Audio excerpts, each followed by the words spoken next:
startup. So I know I just have you for a few moments. Terri Alessi Miceli, she is the president and CEO of this HIA-LI conference, which is going so swimmingly well, wouldn't you say? Yeah, absolutely. We're so excited to be back. So excited to be back. You know, this is one of our first live events through the pandemic, and we do a lot of member feedback and surveys, and they overwhelmingly said to us we need to get back. This actually is a much smaller conference than we're used to.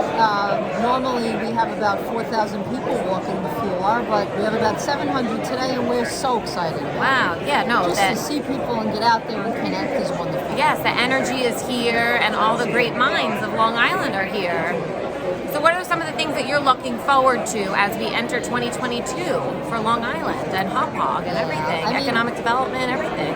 So that's one of the things we did this morning is we had a panel on economic development, and we had TriTech who did the Ronkonkoma Hub, and did Patchogue, downtown Patchogue, which is a great area. Yeah. We had Engel Berman, who's doing the new Long Beach project right on the water. It's beautiful. Yeah. We talked about the Innovation Park here in Hop Hog, which we run and we advocate for.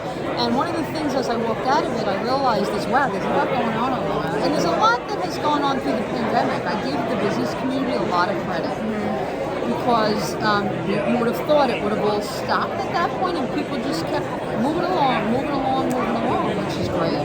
So I'm looking forward to seeing all those projects happen in 2022 and 2023. One of the things I spoke about this morning is that by 2025, 75% of our workforce is going to be young professionals and millennials. Yeah. That's me. Yet a lot of them are leaving Long Island. Right. So we've seen surveys on,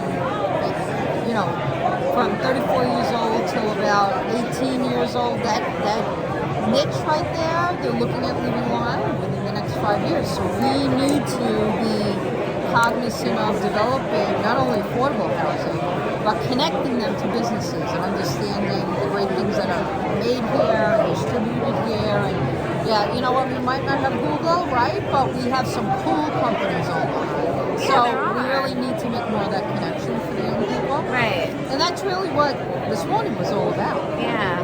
Is how do we do that? Or at least how do we do more of that? Right. I know, because that's like a conversation that has been going on for a couple of years. Right. Yeah. How to retain young people and get them excited.